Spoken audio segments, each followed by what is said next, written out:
Resmi pindah klub Elkan Bagot berpotensi besar untuk kembali dipanggil oleh Sintayong. Kabar Elkan Bagot bergabung dengan klub kasta ketiga Liga Inggris, yakni Blackpool, telah sampai ke rekan setimnya di Timnas Indonesia. Tak ayal banyak pemain Timnas Indonesia yang memberikan dukungan kepada bek 21 tahun tersebut.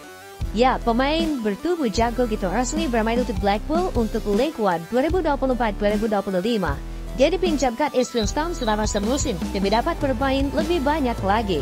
Elkan Bagot pun memposting dia sudah mengenakan jersey tim Blackpool. Postingan itu disukai hampir 116.000 pengguna Instagram dan 3.000 lebih komentar.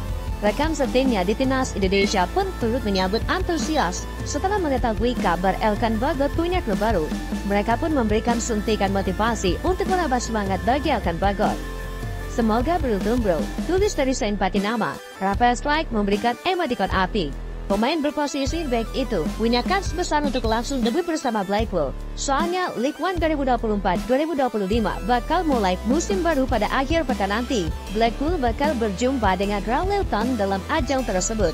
Pertemuan kedua tim bakal berlangsung di Stadion Redfield, Inggris pada 10 Agustus.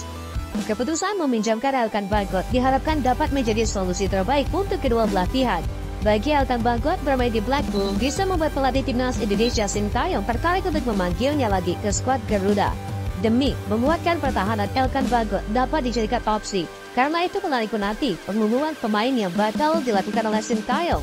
Dalam waktu 1 minggu ke depan, Sintayong diperkirakan bakal memanggil para pemain yang diproyeksikan melawan Arab Saudi dan juga menjamu Australia pada Selasa 10 September pukul 19.00 waktu Indonesia bagian Barat.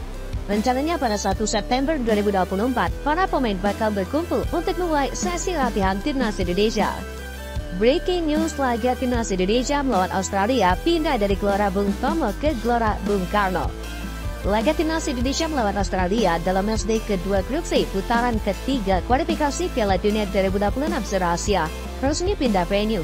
Sebelumnya PSSI merencanakan pertandingan kandang Timnas Indonesia melawan tim Kangguru tersebut berlangsung di Stadion Gelora Bung Tomo, Surabaya pada 10 September mendatang.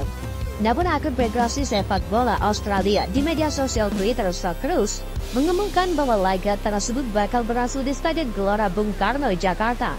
Pertandingan putaran ketiga kualifikasi Piala Dunia 2026 kita kali ini bakal dimainkan di Stadion Gelora Bung Karno, Jakarta, tulis dari @Socceroos. Stadion Gelora Bung Karno diketahui tengah mengalami perbaikan khususnya di bagian rumput lapangan. Pengelola diketahui telah mengangkat semua rumput lapangan untuk ditanam ulang. Revitalisasi rumput GBK dilakukan setelah munculnya kritik perihal kualitas lapangan saat Timnas Indonesia menjamu Filipina dalam matchday terakhir grup F putaran kedua pada Juni lalu. Saat itu Timnas Indonesia menang 2-0, salah satu gol dicetak Tom White. Selebrasinya pun mengekspos bagaimana buruknya kualitas rumput GBK. Dia coba meluncur menggunakan lutut tetapi justru terpelanting karena kasarnya permukaan lapangan. Lutut Tom White bahkan sampai terluka karena selebrasi yang gagal diakibatkan buruknya kualitas rumput GBK.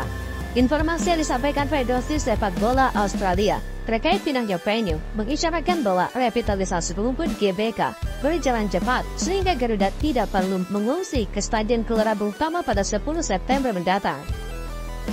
Dengan kembalinya Timnas Indonesia bermain di Stadion Kebanggaan Indonesia itu, diharapkan Timnas Indonesia bisa bicara banyak di putaran ketiga kualifikasi Piala Dunia 2026 kali ini. Sekalipun Timnas Indonesia tidak mampu meraih kemenangan, setidaknya Indonesia mampu melawan Australia yang levelnya cukup jauh di atas Indonesia dengan hasil imbang.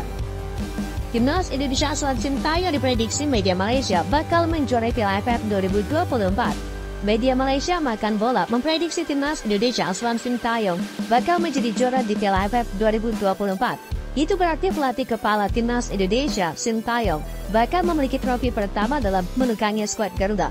Lalu apa alasannya? Dengan pemain muda berkualitas dan pengalaman Timnas Indonesia yang semakin bertambah, tentunya harapan untuk mencapai level tertinggi di level Asia Tenggara semakin besar. Memilih fokus pada pemain muda merupakan langkah strategis yang dilakukan Sintayong. Hal ini tidak lepas dari besarnya potensi yang dimiliki para pemain muda Indonesia. Hal tersebut seperti yang ditunjukkan beberapa pemain di Piala AFF U19. Dengan dukungan dan pelatih yang tepat, pendukung yakin para pemain muda ini bakal menjadi tulang punggung Timnas Indonesia di masa depan. Salah satu faktor kunci yang mendasari potensi kesuksesan timnas Indonesia adalah semakin ketatnya persaingan di level ASEAN. Meski beberapa rival tradisional seperti Thailand, Vietnam, dan Malaysia masih memberikan ancaman serius, namun performa mereka yang tidak konsisten belakangan ini membuka peluang bagi timnas Indonesia untuk terus menyalip. Selain itu, pengalaman pemain senior beberapa pemain muda di timnas Indonesia juga menjadi modal berharga. Pemain seperti Hernando Ari, Rizky Ridho, dan juga Witan Sulaiman telah menunjukkan kemampuannya di level tertinggi. Dengan bertambahnya jam terbang, para pemain akan semakin matang dan siap memberikan kontribusi sebesar-besarnya untuk tim. Dengan fokus mengembangkan pemain muda, memanfaatkan teknologi dalam latihan, lalu menganalisis secara mendalam kelebihan dan kekurangan